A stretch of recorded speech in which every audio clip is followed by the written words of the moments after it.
They say boys don't cry. I'm not sure I believe them though, because every boy I've ever known has buckets full of tears that he somehow just learned how to hide. Every boy I've ever known has more than enough reasons to cry, and so whenever I hear that line, boys don't cry, I pause and I let my heart twist into knots to keep it from breaking, because I know, just like y'all know, that boys who grow into men with sorrow buried deep within their chest, they don't smile half as bright as they could. They don't love or accept hugs as often as they could, and shit, sometimes I come across boys who have somehow found themselves within the body of a man without anyone ever teaching him how to become one. And I hesitate to blame these men for their confusion, because how do we expect seeds to sprout without the warmth of the earth? How do we expect strong foundations to be built without anyone around who's willing to put in the hard work? And how do we expect boys not to cry without ever stopping for a moment to ask ourselves why not? Tell me, what is it that makes the cry of a man so weak, so dangerous, so often unseen? Tell me, what is it that makes us fear? Yeah.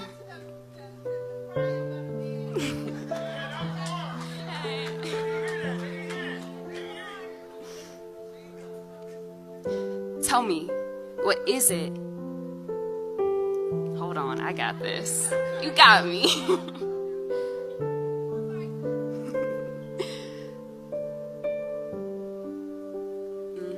Yeah.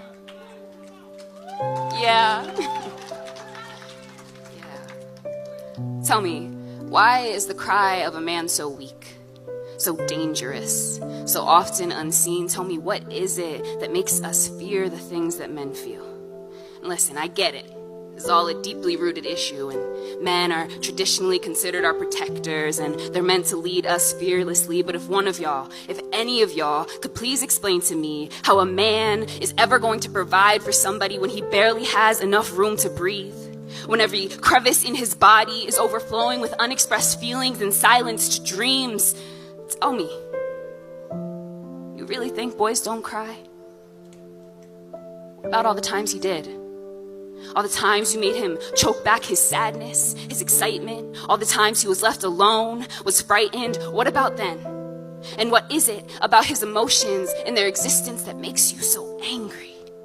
Why is it that every time it's his turn to cry, you have to turn a blind eye, but still expect him to be there right by your side through all of your dark times? It makes no sense. And again, I hesitate to blame these boys morphed into withdrawn men, but that does not mean I excuse them. Because I have witnessed these same men pull themselves up out of ditches of anger and trenches of grief. I've seen them channel decades of neglect into enormous sighs of relief, all because they finally came across someone who simply let them speak. You know, they say boys don't cry.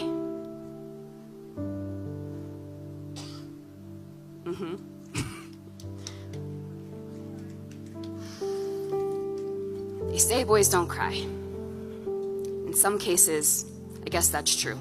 But I promise you that boys are crying in ways that aren't always visible to me and you. They cry in balled fists and unmet gazes and, I'm good, how are you? And nah, it's really not that deep. They cry in 400-pound deadlifts and working themselves to the bone and hyperfixations and DMing hundreds of different girls. They cry in fancy vacations and $1,000 sneakers. They sob in silence. They bawl in bitterness. I promise y'all, boys are crying all around you. And it's really not that hard to see. It's just that their tears blend in with their every movement, and the sadness in their voices is beginning to sound a lot more like frustration. I promise you, if you look closely enough, you'll see that the boys around you, they are crying constantly.